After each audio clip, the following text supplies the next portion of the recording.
we kindly invite representative of the International Mevlana Foundation, Mr. Ismail Fenter.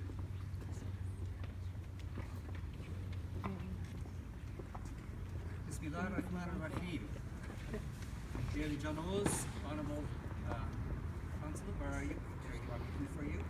All of you, honored guests, friends, spiritual brothers and sisters, I'm honored and humbled to stand before all of you tonight, representing the Ulus Larasa Mevlana Vakfa, the International Mevlana Foundation.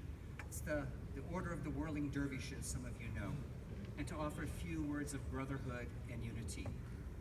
First of all, I'd like to bring each one of you greetings and salams from Farooq Hemdem Chalabi, the 22nd generation direct descendant of Hazreti Mevlana Jalaluddin Rumi, and he's also the president of the International Mevlana Foundation and the Maqam Chalabi of the Mevlevi Order of Dervishes.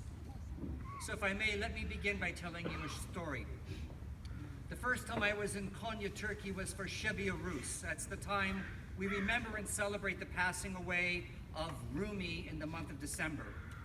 I walked into the courtyard in the Konya Museum where Hazreti Mevlana is buried. It was a cold day and the courtyard was packed with people who had come to make pilgrimage there and to look at the Dervish Lodge and to go make prayers at the tomb of Hazreti Mevlana.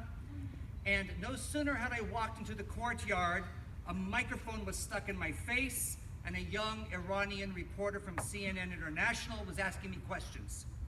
And after identifying myself as an American, he leaned into me and asked me why I had come to Konya at this particular time.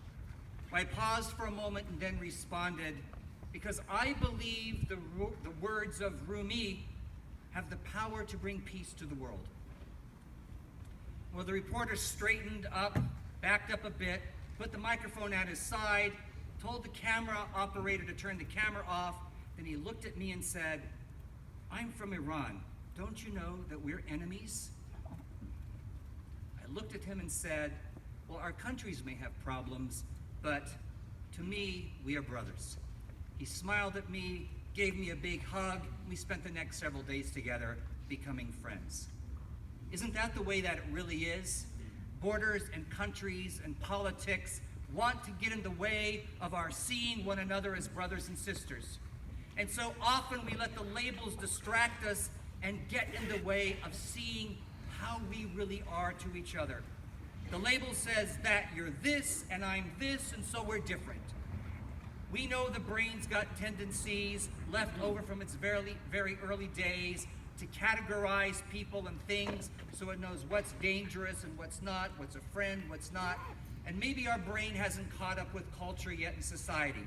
Of course, we still do that. We categorize people and we label them to protect ourselves.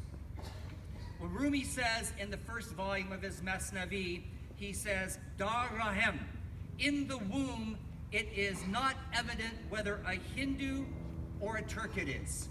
You can't tell in the womb whether it's a Hindu or a Turk. But of course, when we're born, that's when we see the differences. But what if we read that word instead of reading Dar Rahem, for those of you that speak Farsi, that we said Dar Rahm, that is in compassion? What if we saw everybody in or with compassion? The world would be a different place if we started every encounter with compassion. The Maqam Chalabi, when I spoke with him a couple days ago, he's told me that in the 800 plus years since Rumi was alive, the world really hasn't changed a lot. And he said that people are still greedy. People want to take in order to get more, and if you have what I want and I don't have it, I'm going to take it from you. We want because we are lacking something. We want because we are incomplete inside. So Hazreti Mevlana asks us, he says, don't you know who your enemies are? He answers, those who are made of fire are enemies to the existence of those made of earth. And he goes on to say this fire is the nare shahvat. It's the fire of lust, meaning the fire of intense and selfish desire for anything and everything. Well, it sounds like to me that the real enemy is that which is inside of us, or inside of me. Rumi asks, who kills this fire? Or what kills this fire? And then he answers, the Nur-i-Khuda, the light of God. And immediately after this, Rumi goes on to tell a story about Hazreti Ali, who when a man spat on his face, Hazreti Ali threw away his sword and said, I am the servant of Haqq. I am the servant of God, and I am not under command of the body. I am the lion of Haqq. I am not the lion of desire. I have removed the baggage of self out of the way. My leader is nothing but Eshka Ahad, the love of the one. How about if we translate that as the love of unity?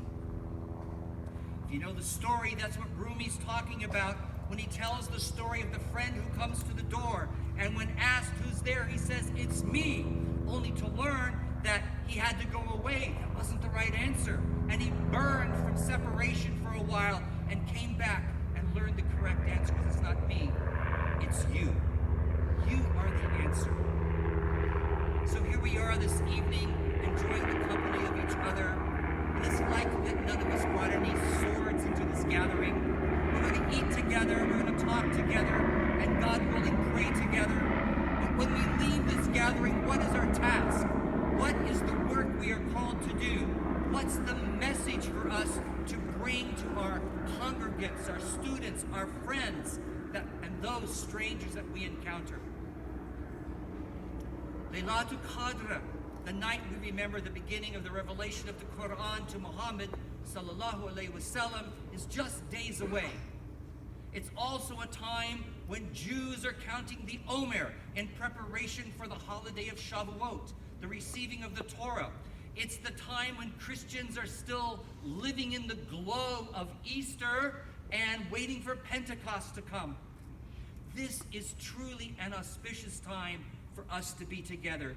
It's a time when the barriers between the worlds have ceased to exist for a moment. And maybe it's time for us to bring down the barriers that exist in the world. Maybe it is that time for me to look at the barriers I knowingly or unknowingly put up in myself, build around myself to protect me from other people and not seeing who you are completely. It's time to see a soul that comes from the same source as my soul. So what's this Nur-i-Khuda that Rumi talks about?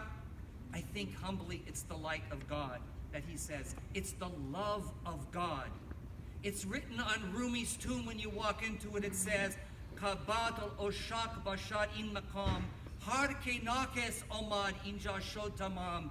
This maqam, this place is a Kaaba for lovers. Whoever comes here incomplete becomes complete. What is this maqam? What is this place?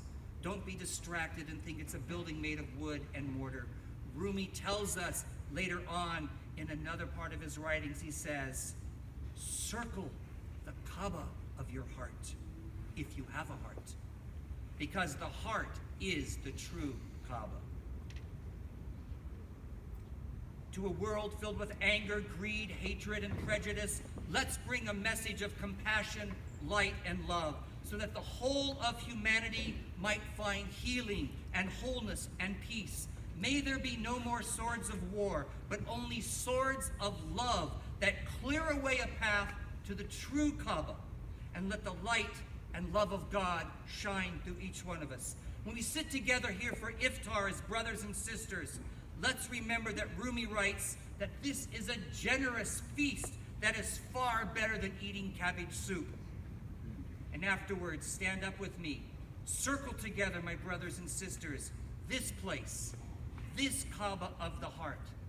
Let's all become Hajis of the heart. Ashkani Azaderim, we say, I wish only for you love. Hayal Ramazan Lar, Ramazan Mubarak, and may we all have an iftar full of goodness together in unity. Assalamu alaikum.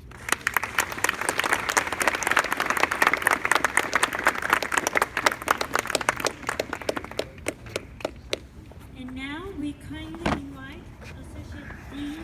Director